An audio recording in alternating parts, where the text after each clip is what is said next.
Yeah, guys, good morning, good afternoon, good evening to you, wherever you're watching me from. This is Ghana Boy. And guys, today I'm here not to answer questions. I'm not here to explain, but I'm here to give responses to so many questions that has been on my desk for the past 2 days. I've heard so many people asking Ghana Boy, and what happened to the citizen arrest? What is happening with the Nigerians in Ghana? Why was the citizen arrest that was announced by Dr. Atanayariga cancelled?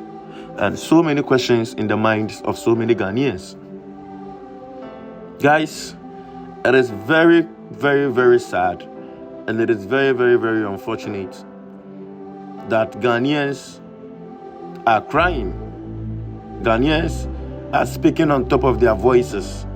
Ghanaians are calling out for their leaders on an issue which has been a disturbance to so many Ghanaians. And it is quite unfortunate that the leaders of the country, Ghana, have decided to turn deaf ears to the plea and the cries of some Ghanaians. We do believe that no matter how huge or how small the voices of Ghanaians are on an issue which is critical, as Nigerians influxing Ghanaians on a daily basis, you have people that are not Ghanaians acquiring Ghanaian passports, acquiring Ghanaian identifications which are supposed to be meant for Ghanaians only. You have people that are not Ghanaians coming into Ghana, acquiring all these documents. And as we speak now, the influx is becoming too much, with some Ghanaians complaining that if we keep on with this trend, looking at Ghana in the next 5 to 10 years' time, it's really going to be a challenge for our kids and our unborn generation. But it is quite unfortunate that majority of Ghanaians have also followed the trend of focusing on money and how to make their life better today, rather than focusing on the 10 years Ghana to come. A few people who started this movement have heard a lot from mainly even some Ghanaians who will see you on this agenda, will see you fighting a cause which is going to save this nation in few years to come. And that very Ghanaian will tell you, my brother, you have to go and look for money and leave these issues.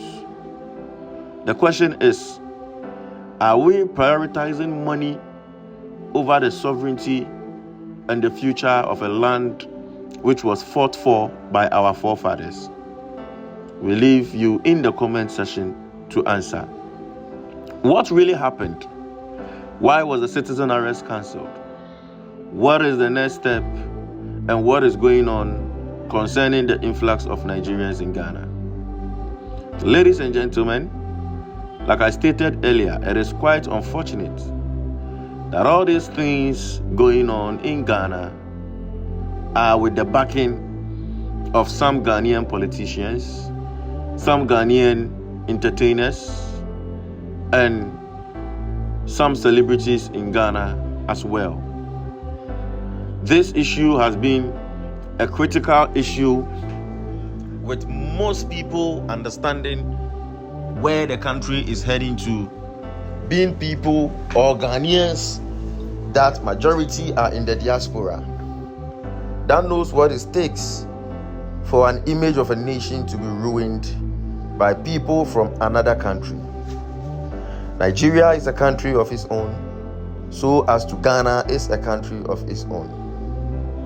There is nothing like brothers and sisters when it comes to countries and how countries are supposed to govern and develop their various countries. But in recent times, we've noticed that the country Nigeria itself has been abandoned from the citizens of the country. They have no option than to use the brother and sisterhood conversations and ideology to influx Ghana on a daily basis. Let me give you guys a typical analysis. In 1983, a movement erupted in Nigeria with Nigerians calling for Ghanaian citizens out of their country. During that era, the population of Ghanaians during that era was around 1 million. Looking at the landscape and the size of Nigeria, with 1 million Ghanaians in Nigeria, Nigerians took it upon themselves to sack all Ghanaians out of their country. 1 million Ghanaians in 1983. In 2025, as we speak, there is no data or no correct data as to how many Nigerians are in Ghana. But from unconfirmed sources and from data collected by various organizations, typically shows that in 2025, there is over 6 to 7 million Nigerians in Ghana. What does this tell you?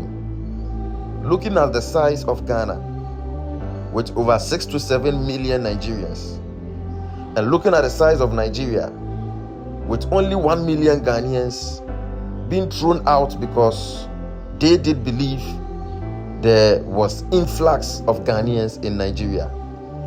They had to sack all Ghanaians away.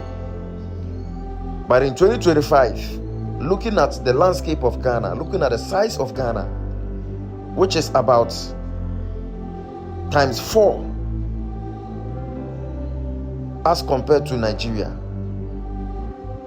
and the amount or population of Nigerians in Ghana, it is quite unfortunate that some individuals are calling out to the government that these undocumented people, majority of them undocumented, majority of them trafficking young girls on a daily basis to Ghana on a daily basis, majority of them bringing in young guys into Ghana for activities which are illegal, and Ghanaians raising voices on this issue. And it's quite unfortunate that the leadership of Ghana have chosen to give a deaf ears to the pleas and the cries of Ghanaians. Now the main question is being asked, that till when will this continue? Yesterday being on the 18th, we saw jubilations all over Nigerian platforms, and we saw Nigerians jubilating, even calling the president of Ghana dear president.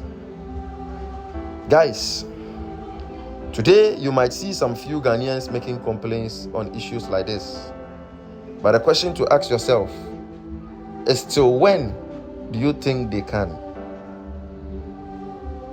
A day will surely come where you will be needing the services of these people. But mind you, that very day, they might also be seated watching you,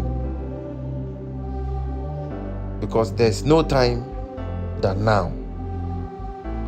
As we speak now, with the case of Mr. Jude Chukwuemeka Igbo King, or Chukwe something, who was parading himself as a self-styled Igbo King, according to the Ghana Traditional Council. The youth of Ghana decided that on the 18th, they were to embark on a journey to reclaim the dignity of this country. To let this man know that he's not accepted in the system of Ghana, to call himself even as a leader, as a king, and to even install sub-chiefs. What really happened? Just a day to 18th, a presidential candidate of the APC, Dr. Hassan Ayariga, who in recent times has added his voices to the plea of the youth, came in to listen to the youth, and at a point, everyone thought was leading the youth on an agenda. It was quite unfortunate. A day to 18th, a press conference was released by Dr. Hassan Ayariga, which has left so many Ghanaians heartbroken. So many questions are being asked. What did they tell Dr. Hassan Ayariga? Has he been scared? Has he been paid? What really transpired? From my little knowledge, all I can say is politicians always have ways of dealing with politicians. A politician at a point can portray not to be a politician. But when politicians get to see one of their politicians starting to behave as not a politician, they have ways and means of bringing the politician back into behaving as a politician. I'm not going to explain much further. Like I did say earlier, some youth are appreciating the efforts of Dr. Hassan Ayariga, and some youth as well are not just okay and happy with the last minute decision to call off such an activity. According to the press conference, which in my next episode I'm going to release out and play to everyone, it is stated in there by Dr. Hassan Ayariga that the authorities of Ghana have come into the issues surrounding the influx of Nigerians, and mainly the Igbo king, and the authority are saying that they've taken over, and the youth or the citizens should give them some time to work on the issue. You have some citizens also asking, or some Ghanaians also asking, that where has the authorities been all this while? The very man in question, or issues that are bothering Ghanaians, have been in place with both parties in power, or both duopoly majority parties in power in Ghana, witnessing all this for so many years and do nothing. What confidence does the youth have in the leadership of Ghana now that the leadership have picked up the issue and something is to be done on this issue? Ladies and gentlemen, a lot of questions is being asked, a lot is being said, but the questions still remain. What else can be done to save Ghana from the influx of foreigners, mainly Nigerians? As to, is everything supposed to be okay? Are we all to give a deaf ears and continue with the ideology of we are brothers and we are sisters? What is your take on this issue? God bless Ghana. Long live Ghana. God bless our homeland Ghana and make our nation great and strong. To the Ghana Passport Office, to the Ghana Immigration Service, to the Ghana Police Service, and to all authorities in Ghana which has been compromised by foreigners, the youth and the citizens of Ghana want you to know that we are not happy with the activities of all these institutions.